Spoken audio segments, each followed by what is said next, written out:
नमस्कार विद्यार्थी मित्रांनो, आज ह्या व्हिडिओपासून आपल्याला युनिट नंबर 2ला सुरुवात करायची आहे. युनिट नंबर 2चा पहिला मुद्दा आहे भूगोलाचा अर्थ व स्वरूप. मग आता भूगोलाचा अर्थ किंवा मग भूगोल म्हणजे नेमकं काय हे तुम्हा सर्वांना माहीत आहे, तरी पण आपल्या सिलेबसमध्ये दिलेलं आहे. म्हणून आज आपल्याला या ठिकाणी भूगोलाचा अर्थ थोडक्यात जाणून घ्यायचा आहे. तसं पाहिलं तर आपण भूगोल या शब्दाची जी काही फोड आहे ही दोन भागामध्ये करतो. एक म्हणजे भू आणि दुसरा म्हणजे गोल. भू म्हणजे जमीन हे तुम्हाला माहीत आहे आणि गोल हा जो काही शब्द आहे तर हा पृथ्वीच्या आकाराशी जोडलेला आहे. म्हणजेच काय तर आपली जी काही पृथ्वी आहे तर या पृथ्वीवरील जमिनीचा जो काही भाग आहे तर या संपूर्ण भागाचा अभ्यास ज्या भागात केला जातो त्याला आपण भूगोल म्हणतात, असं एकंदरीत या शब्दाच्या केलेल्या फोडीवरनं लक्षात येतं. मग भूगोल या शब्दाला इंग्रजीमध्ये जॉग्रफी असं म्हणतात. मग जॉग्रफी या शब्दाचा किंवा मग या इंग्रजी शब्दावरनं आपल्याला भूगोलाची व्याख्या याप्रमाणे करता येते. Geography means description of the earth. मग आता हा जो काही अर्थ आहे किंवा ही जी काही व्याख्या या ठिकाणी इंग्रजीमध्ये केलेली आहे तर याचंसुद्धा इथे दोन शब्दांमध्ये वर्गीकरण केलेलं आहे. एक म्हणजे जिओ आणि दुसरं म्हणजे ग्राफी. मग जिओ म्हणजे भूमी आणि ग्राफी म्हणजे जे काही आपण म्हणतो की वर्णन करणं. म्हणजेच काय, भूमीचं वर्णन करणारं जे काही शास्त्र आहे त्याला आपण भूगोल असं या ठिकाणी म्हणणार आहोत. मग भूगोलाचा अर्थ आपल्या सर्वांना माहीत आहे हे आपण म्हणतोय, परंतु तरीसुद्धा काही तज्ज्ञांच्या दृष्टिकोनातनं भूगोलाचा अर्थ इथे आपण जाणून घेणार आहोत. सर्वप्रथम सर मकिंडर हे एक भूगोलतज्ज्ञ होऊन गेलेले आहेत आणि यांनी साधारण 1887मध्ये ही व्याख्या केलेली आहे. तर सर मकिंडर यांच्या मते भूगोल म्हणजे काय तर खालच्या ओळीवर दिलेले त्यांनी मानव व त्याचे पर्यावरण यांच्या आंतरक्रियेचा अभ्यास करणे म्हणजे भूगोल होय. इंग्रजीमध्ये आपण म्हणतो की geography is nothing but the interaction between man and environment. तर त्याचंच या ठिकाणी सर मकिंडर यांचं म्हणणं पण त्याचप्रमाणे आहे की मानव आणि त्याचं जे काही पर्यावरण आहे यांच्या आंतरक्रियेचा अभ्यास करणं म्हणजे भूगोल होय किंवा हे भूगोलाचं प्रमुख कार्य आहे, असं सर मकिंडर यांनी 1887मध्ये मांडलेलं आहे. मग यानंतर फेअरग्रीव यांच्या दृष्टिकोनातनं भावी नागरिकांमध्ये त्यांच्या सभोवतालच्या जगातील राजकीय व सामाजिक शहाणपणाने विचार करण्याची जी काही कुवत निर्माण करणे हे उद्दिष्ट समोर ठेवून महान जागतिक रंगमंचाच्या परिस्थितीची अचूक कल्पना करण्याचे शिक्षण देण्याचे काम भूगोलामध्ये केले जाते. तर आता फेअरग्रीव हे काय आहे तर फेअरग्रीव हे सुद्धा एक भूगोल तज्ज्ञ होऊन गेलेले आहेत आणि यांनी जॉग्रफी इन स्कूल या पुस्तकामध्ये त्यांचं भूगोलाच्या संदर्भामध्ये हे मत मांडलेलं आहे. तर या मतामध्ये आपल्याला काय लक्षात येतं की भावी नागरिकांमध्ये त्यांच्या सभोवतालच्या जगातील राजकीय आणि सामाजिक परिस्थितीबद्दल. मग आता भावी नागरिक म्हणजेच कोण तर आपले विद्यार्थी. मग या विद्यार्थ्यांमध्ये आपल्याला विचार करण्याची कुवत निर्माण करायची. मग हा विचार कशाचा असेल तर इथे म्हटलेलं आहे की जगातील राजकीय आणि सामाजिक स्थितीबद्दल शहाणपणाने विचार करण्याची कुवत आपल्याला निर्माण करायची आहे आणि हे जे काही उद्दिष्ट आहे हे उद्दिष्ट समोर ठेवून आपली जगाची रंगमंच म्हटलेलं आहे. म्हणजेच काय तर संपूर्ण विश्वामधील जी काही परिस्थिती आहे तर त्याची अचूक कल्पना निर्माण करण्याचं जे काही शिक्षण देण्याचं काम आहे तर ते भूगोल या विषयामध्ये केलं जातं, असं फेअरग्रीव यांचं म्हणणं आहे. तर थोडक्यात आपल्याला फेअरग्रीव यांचं मत अशा प्रकारे मांडता येईल की विद्यार्थ्यांमध्ये जगातील जे काही राजकीय आणि सामाजिक जी काही स्थिती आहे तर या स्थितीचे शहाणपणाने विचार करण्याची जी काही कुवत आहे तर ती निर्माण करण्याचं उद्दिष्ट पूर्ण करण्यासाठीचं जे काही साधन आहे ते म्हणजे भूगोल, असं फेअरग्रीव यांचं म्हणणं आपल्याला या ठिकाणी लक्षात येतं आणि त्यांनी त्यांचं हे मत जॉग्रफी इन स्कूल या पुस्तकामध्ये मांडलेलं आहे. मग आता या भूगोलाच्या ज्या काही आपण विविध व्याख्या बघत आहोत, तर ह्या तज्ज्ञांच्या दृष्टिकोनातून मांडलेल्या आहेत. मग आता पुढे आपण भूगोलाचं जे काही स्वरूप आहे तर ते आपण अभ्यासत असताना काही विविध संकल्पनासुद्धा इथे लक्षात घेणार आहोत. मग भूगोलाच्या कोणकोणत्या संकल्पना आहेत? तर भूगोल हा जो काही विषय आहे हा जसा जसा विकसित होत आलेला आहे त्यानुसार त्या त्या काळामध्ये त्याचा अर्थ जो सांगितला तो आपण थोडक्यात वर्णन करणार आहोत. तर सर्वप्रथम भूगोलाची जी काही व्याख्या आहे किंवा अर्थ आहे तर तो आपल्याला ह्या पद्धतीने इथे पाहायला मिळतो. तो म्हणजे भूगोल म्हणजे पृथ्वीचे वर्णनाचे शास्त्र होय. जे आपण सुरुवातीला जिओ आणि ग्राफी यांच्या फोडमधून किंवा भूगोल या शब्दाच्या फोडीमधून हा अर्थ जाणून घेतला आहे की सुरुवातीला काय म्हटलं जायचं की भूगोल म्हणजे काय, तर पृथ्वीचं वर्णन करणारं जे काही शास्त्र आहे त्याला भूगोल असं मग आता ही जी काही आपली पहिली व्याख्या किंवा पहिली संकल्पना या ठिकाणी लक्षात येते. तर हे अगदी सुरुवातीच्या काळामध्ये म्हटलं जायचं की भूगोल म्हणजे काय, तर पृथ्वीच्या वर्णनाचं शास्त्र, की ज्या शास्त्रामध्ये केवळ पृथ्वीचंच वर्णन केलं जात होतं असा एकंदरीत अंदाज ह्या व्याख्येमधनं आपल्याला लक्षात येतं. मग स्वरूपाच्या दृष्टिकोनातूनही आपल्याला ही व्याख्या खूप महत्त्वाची आहे. तर भूगोल या विषयामध्ये कशाचा अभ्यास केला जातो, तर पूर्वीपासूनच पृथ्वीच्या वर्णनाचा अभ्यास केला जातो. म्हणजे पृथ्वी हा जो काही ग्रह आहे तर हा एकमेव जीवसृष्टी असलेला ग्रह आहे किंवा मग या ग्रहाला वातावरण निर्माण झालेलं आहे. इथे मोठ्या प्रमाणामध्ये जलाशय उपलब्ध आहे किंवा एकंदरीतच काय की संपूर्ण जीवसृष्टीला म्हणजेच मानवाला आणि इतर जी काही जीवसृष्टी आहे यांना पोषक असं वातावरण या पृथ्वीवरती प्राप्त झालेलं आहे. अशा स्वरूपाची संकल्पना ही या ठिकाणी मांडलेली आहे. यानंतर आपल्याला दुसरी संकल्पना लक्षात येते ती म्हणजे भूगोल म्हणजे काय, तर भूगोल हा कार्यकारण संबंधाचा अभ्यास आहे.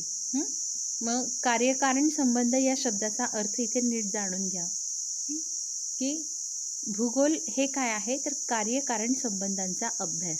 मग जर तुम्हाला कार्यकारण संबंध माहीत असतील तर तुम्हाला अनेक उदाहरणं सांगता येतील. तर आपण सुरुवातीला कार्यकारण संबंध कशाला म्हणतात हा भाग लक्षात घेऊया की कार्यकारण संबंध म्हणजे एकमेकांवरती अवलंबून असणं. जसं आता आपण बऱ्याचदा उदाहरण देतो भूगोलामध्ये की कोकणामधली जी काही घरं आहे ही उतरत्या छपराची असतात. मग आता ही उतरत्या छपराची का आहे, याला काहीतरी कारण आहे. म्हणून हा कार्यकारण भाव इथे आपल्याला लक्षात घ्यायचा आहे की उतरत्या छपराची घरं का आहे, कारण तिथे खूप मोठ्या प्रमाणामध्ये पाऊस पडतो आणि हा पाऊस त्या छपरावरती साचू नये म्हणून तिथे उतरत्या छपराची घरं ही बांधलेली असतात. तर मग अशा अनेक घटना आहेत की ज्याला काही कारण आहे आणि या सर्व घटनांचा अभ्यास अगदी त्याच्या कारणासह जो अभ्यास आहे तो भूगोलामध्ये केला जातो. म्हणून भूगोल म्हणजे काय आहे, तर भूगोल हे कार्यकारण संबंधांचा अभ्यास आहे. मग फक्त उतरत्या छपरांचंच या ठिकाणी नाही तर अनेक उदाहरणं तुम्हाला पाहायला मिळतील. जसं आपण म्हणतो की जितकी पण काही थंड हवेची ठिकाणं आहे तर ही उंचा ठिकाणी आहे. बघा तुम्ही कोणतेही थंड हवेचं ठिकाण आठवून बघा, तुम्हाला ते उंचावर आहे हे लक्षात येईल. आपण आपल्या भागातलं जर लक्षात घेतलं तर तोरणमाळ आहे, महाबळेश्वर आहे किंवा मग उटी हे सुद्धा एक थंड हवेचं ठिकाण आहे, ते पण समुद्रसपाटीपासून उंचावर आहे किंवा मग काश्मीर आहे. तर एकंदरीत काय आहे की आपण जसजसं उंच जावं तसं तसं तापमान हे कमी कमी होत जातं, हे त्याला कारण आहे. आणि म्हणून या विधानाचं किंवा मग या घटनेचा अभ्यास आपण त्याच्या कारणासह करत असतो. म्हणून भूगोल हे कसं शास्त्र आहे, तर हे कार्यकारण संबंधांचा अभ्यास करणारं शास्त्र आहे. मग या दृष्टिकोनातूनही आपल्याला भूगोल हा जो काही आहे हा इथे लक्षात येतो. यानंतर पुढची जी काही संकल्पना आहे ती सांगितलेली की भूगोल हे काय आहे, तर हे वाटपाचं शास्त्र आहे. मग वाटपाचं शास्त्र म्हणजे काय की भूगोलामध्ये विविध प्रकारच्या खनिजांचं असेल, धातूंचं असेल किंवा मग वनस्पती आहे, प्राणी, ह्या प्रत्येकाचं विभाजन किंवा वितरण हे जे आहे हे कसं झालं आहे, असमान झालेलं आहे.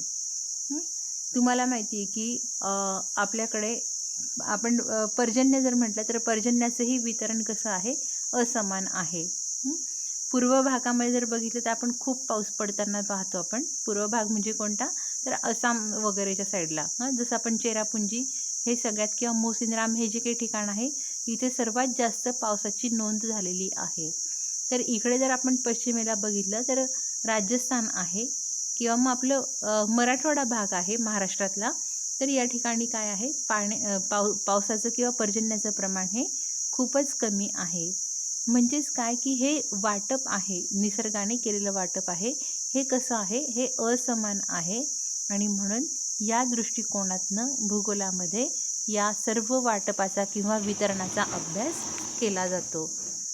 मग ते पर्जन्य असेल, तापमान असेल किंवा मग आणखी विविध प्रकारचे खनिज असतील, व्यवसायाचे प्रकार असतील, तर ह्या धान्य आहे, या एकंदरीत सगळ्याच भागाचं जर जे काही वाटप आहे, त्या वाटपाचा अभ्यास हा भूगोलामध्ये होत असतो. म्हणून भूगोलाला वाटपाचं शास्त्र असंही म्हटलेलं आहे. तर एकंदरीत आपण काय करतोय की या संकल्पनांच्या दृष्टिकोनातून आपण या विषयाचं स्वरूपही लक्षात घेतोय की भूगोलामध्ये कशाचा अभ्यास केला जातो, तर या विविध प्रकारच्या उत्पादनांचा असेल किंवा मग आणखी नैसर्गिक ज्या काही देणग्या दिलेल्या आहेत त्यांच्या वाटपाचं इथे आपण वर्णन करत आहोत. आणि म्हणून भूगोलाच्यामध्ये याचा अभ्यास केला जातो असं आपण या ठिकाणी लक्षात घेतलेलं आहे. भूगोल म्हणजे काय, तर वाटपाचे शास्त्र. मग आता यानंतर पुढची जी काही संकल्पना आहे, तर यामध्ये काय म्हटलं आहे बघा, की भूगोल म्हणजे भौतिक व सांस्कृतिक भूदृश्य यांचा अभ्यास. Geography as the study of physical and cultural landscapes. मग ही जी काही भूदृश्य आहे, तर या भूदृश्यामध्ये दोन प्रकारचे इथे वर्गीकरण केलेलं आहे. एक म्हणजे भौतिक आणि दुसरं सांस्कृतिक. भौतिक म्हणजे जे निसर्ग निर्मित आहे आणि सांस्कृतिक जे मानवाने निर्माण केलेलं आहे. मग भूगोलामध्ये फक्त निसर्गाने निर्माण केलेल्या भूदृश्यांचाच अभ्यास केला जात नाही. मात्र निसर्गाने कोणती कोणती भूदृश्य निर्माण केली, पर्वत आहे, पठार आहे, मैदान आहे, नद्या आहे, तलाव आहे, हे सगळं काय आहे, हे निसर्गाने निर्माण केलेली भूदृश्य आहेत. दऱ्या आहेत. तर असे विविध प्रकारचे भौतिक जे काही भूदृश्य आहे यांचा आपण भूगोलामध्ये अभ्यास करतो. पण याच्यासोबतच सांस्कृतिकही काही भूदृश्य आहे, त्यांचाही अभ्यास भूगोलामध्ये केला जातो. मग सांस्कृतिक भूदृश्य जसं आपण सुरुवातीला म्हटलं होतं की जी मानवाने निर्माण केलेली आहे. मग अशी कोणती कोणती आहेत, मग मानवाने निर्माण केलेलं प्रत्येक, मग ते मंदिर असलं तरीसुद्धा ते काय झालं, सांस्कृतिक भूदृश्य. रस्ते त्याने तयार केले, त्याच्यानंतर मोठमोठाले उद्योग आहे, उद्योगधंदे आहेत किंवा मग आणखी विविध प्रकारच्या वास्तू आहेत मोठमोठाल्या. रेल्वे आहेत. आपल्याला तर माहिती की रेल्वेच्या याच्यामध्ये सुद्धा आता खूप वेगाने धावणाऱ्या असतील किंवा मेट्रोसारख्या उंचावरनं जाणाऱ्या रेल्वे, असे प्रत्येक विविध प्रकारचे जे काही सांस्कृतिक भूदृश्य आहे यांचाही अभ्यास भूगोलामध्ये केला जातो. पर्यटन आहे, पर्यटन हे सुद्धा काय आहे, हे सांस्कृतिक स्वरूपाचं भूदृश्य आहे. तर एकंदरीत इथे काय म्हटलं आहे की भूगोल जे आहे, तर आपण सुरुवातीला काय म्हटलं होतं की पृथ्वीचं वर्णन करणारं शास्त्र. मग पृथ्वीचं वर्णन करणारं शास्त्र आता हळूहळू आपण पुढे पुढे जात आहोत. आणि आता या ठिकाणी आपण काय म्हणत आहोत की भूगोल म्हणजे काय आहे, तर हे दोन्ही प्रकारच्या भूदृश्यांचा अभ्यास. म्हणजे आता आपण सखोलतेकडे जात आहोत की भूगोलामध्ये पृथ्वीचा अभ्यास केला जातो, पण मग पृथ्वीवरील प्रत्येक घटकांचा अभ्यास या ठिकाणी केला जातो असं आपल्याला लक्षात येतं. मग आता यानंतर पुढची जी काही संकल्पना आहे, तर त्या संकल्पनेमध्ये भूगोल म्हणजे नेमकं काय सांगितलेलं आहे, तर मानव आणि पर्यावरण यांच्या आंतरक्रियेचा अभ्यास असं या ठिकाणी म्हटलं आहे. बघा आतापर्यंत आपण फक्त भौतिक घटकांचा अभ्यास करत होतो, पण आता मागच्या संकल्पनेमध्ये आपण सांस्कृतिक भूदृश्य पण इथे म्हटलेली आहे. आणि त्यालाच धरून इथे पुढची संकल्पना आलेली आहे की भूगोल म्हणजे काय, तर मानव आणि पर्यावरण यांच्या आंतरक्रियेचा अभ्यास होय. आपण मागच्या एका संकल्पनेमध्ये उदाहरण घेतलं होतं की कोकणामध्ये उतरत्या छपराची घरे असतात. मग आता या ठिकाणी आंतरक्रियेचा अभ्यास झाला आहे. मानव आणि पर्यावरण यांच्या आंतरक्रियेचा अभ्यास या उदाहरणामध्ये झाला आहे. तुमचं लक्षात येत असेल की इथे कोकणामध्ये भरपूर पाऊस पडतो. हे काय झालं? हे पर्यावरण झालं. आणि त्याला धरून मानवाने काय केलं आहे की विशिष्ट प्रकारच्या घराची बांधणी केलेली आहे. म्हणजे मग इथे काय झालं? मानव आणि पर्यावरण यांच्या आंतरक्रियेचा जो काही भाग आहे तो भूगोलामध्ये सांगितलेला आहे की उतरत्या छपराची घरं ही कोकणात आढळतात. किंवा मग आणखी आपण म्हणतो की ज्या ठिकाणी थंड हवामान आहे तिथे लोक ओली कपडे वापरतात किंवा लोकराचे कपडे वापरतात. मग आता हे काय आहे? हे सुद्धा मानव आणि पर्यावरण यांच्या आंतरक्रियेचा अभ्यास आहे. आपण लहान लहान मुलांना शिकवतो की मध्ये असेल किंवा मग ज्या ठिकाणी जास्त तापमान आहे तर अशा उष्ण तापमानाच्या ठिकाणी सुती कपडे वापरतात किंवा जिथे थंड वातावरण आहे त्या ठिकाणी लोकरी कपडे वापरतात. हे जे आपण मुलांना शिकवतो तर हे यामधनं काय संदेश आहे की भूगोलामध्ये कशाचा अभ्यास होतो? तर मानव आणि पर्यावरण यांच्या आंतरक्रियेचा अभ्यास होतो. असं आपण इथे म्हटलेलं आहे. कोकण रेल्वे तुम्हाला सर्वांना माहिती की ही जी कोकण रेल्वे आहे तर या रेल्वेचा विकास करून किंवा मग हा जो काही लोहमार्ग आहे हा तयार झाल्यानंतर अनेक मैलांचं अंतर हे कमी याच्यामध्ये कापल्या गेलेलं आहे. तर थोडासा जर तुम्ही अभ्यास केलेला असेल तर या ठिकाणी मानव आणि पर्यावरण यांच्या आंतरक्रियेचा अभ्यास कसं की कोकणातल्या लोकांना मुंबईला येणं किंवा मुंबईहून कोकणात जाणं हे खूप जिकिरीचं होतं. त्याला खूप वेळ लागत होता. मात्र अगदी काही तासांमध्येच आपण कोकणामध्ये जाऊ शकतो असा रस्ता या ठिकाणी तयार करण्यात आलेला आहे. तर हे काय आहे? हे मानव आणि पर्यावरण यांच्या आंतरक्रियेचा अभ्यास आहे. आणि म्हणूनच भूगोलामध्ये अशा ज्या काही गोष्टी आहेत की ज्यांचा अभ्यास होतो त्याला आपण काय म्हणणार आहोत की भूगोल म्हणजे काय? तर मानव आणि पर्यावरण यांच्या आंतरक्रियेचा अभ्यास आहे. आणि आता इथे पुन्हा एक संकल्पना सांगितलेली आहे की भूगोल म्हणजे काय? तर स्थानीय संबंधांचा अभ्यास. मग आता भूगोलामध्ये स्थानीय संबंधांचा अभ्यास केला जातो, ज्याला आपण इंग्रजीमध्ये म्हटलं आहे की geography as the study of social relation. मग आता स्थानीय संबंध म्हणजे नेमकं काय? तर तेही आपल्याला या ठिकाणी लक्षात घ्यायचं आहे. बऱ्याचदा या ठिकाणी असं म्हटलं तर किंवा मग ब्लॅच हा जो काही भूगोल तज्ज्ञ होता तर याने भूगोलाचं वर्णनच असं केलेलं आहे की द सायन्स ऑफ प्लेस. म्हणजेच काय की स्थानीय संबंधांचा अभ्यास म्हणजे भूगोल आहे. मग यामध्ये काय म्हटलेलं आहे की एखाद्या गोष्टीच्या जे काही स्थान आहे तर त्या स्थानाच्या अंतरामध्ये ज्या घडामोडी होतात तर त्या परस्परांशी संबंधित असतात. आणि त्या संबंधांचा अभ्यास हा भूगोलामध्ये केला जातो. आता उदाहरणार्थ जर घ्यायचं झालं तर आपल्याला माहिती की छोटा नागपूर पठार हा जो काही भाग आहे तर यामध्ये खनिजं खूप मोठ्या प्रमाणात आढळतात. आणि म्हणून मग इथे औद्योगिक क्षेत्र जे आहे हे विकसित झालेलं आहे.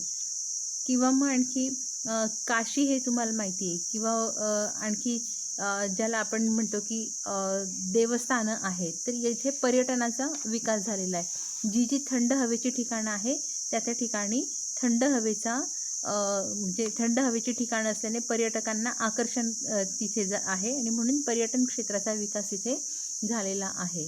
म्हणून मग आपण इथे काय लक्षात घ्यायचं आहे की स्थानीय संबंधांचा अभ्यास हा भूगोलामध्ये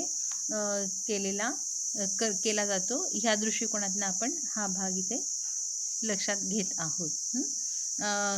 त्यानंतर पुढची जी काही संकल्पना आहे तर त्या संकल्पनेमध्ये काय लक्षात येते की भूगोलाची ही आधुनिक संकल्पना आहे. ही शेवटची संकल्पना आहे किंवा भूगोलाच्या संदर्भामध्ये अभ्यास करताना ही शेवटची संकल्पना आहे की भौगोलिक परिस्थिती आणि मानव यांच्यात ज्या काही सतत आंतरक्रिया होतात तर ह्या आंतरक्रिया म्हणजेच काय आहे? भूगोल. आणि ही सर्वात आधुनिक संकल्पना आहे असं इथे म्हटलेलं आहे की भूगोलाचा अभ्यास जो आहे हा केवळ पृथ्वीवरचं पर्वत, नद्या, वने किंवा खनिजे इतक्यापुरतीच हा मर्यादित नाही आहे. तर इथे आधुनिक संबोधामध्ये काय अपेक्षित आहे की भूगोलामध्ये मानव हा अभ्यासाचा केंद्रबिंदू आहे. लक्षात घ्या, आधुनिक संबोध काय आहे की भूगोलाचा जो काही अभ्यास आहे याचा केंद्रबिंदू काय आहे तर मानव आहे. आणि म्हणून मानवाच्या संदर्भात इतर सर्व जे काही पर्वत असतील, नद्या असतील, वने असतील, खनिजे असतील, हे जे काही नैसर्गिक घटक आहे तर यांचा अभ्यास जो काही केला जातो त्याला आपण आधुनिक संबोध म्हणणार आहोत. म्हणजे सुरुवात कुठे केली होती आपण तर पृथ्वीचं वर्णन म्हणजे भूगोल. आणि आता या ठिकाणी आधुनिक संबोधामध्ये काय लक्षात आलं की हो, आपण पृथ्वीचं वर्णन म्हणजे भूगोल हे अगदी योग्य आहे, परंतु हे पृथ्वीचं वर्णन कोणासंदर्भात आहे तर मानवासंदर्भात आहे. आणि म्हणून भूगोलाच्या अभ्यासामध्ये ज्या ज्या गोष्टींचा अभ्यास हा मानवाला केंद्रबिंदू धरून केला जातो त्याला आपण भूगोल असं म्हणणार आहोत. तर एकंदरीत या संपूर्ण दृष्टिकोनातनं आपल्याला इथे भूगोलाचा अर्थ जो आहे हा लक्षात येतो. मग स्वरूपाच्या संदर्भात पण आपल्याला बऱ्याचशा गोष्टी या ठिकाणी लक्षात आल्या. सर्वात महत्त्वाचं म्हणजे भूगोल हा काय आहे तर हा भौतिक सामाजिक विषय आहे.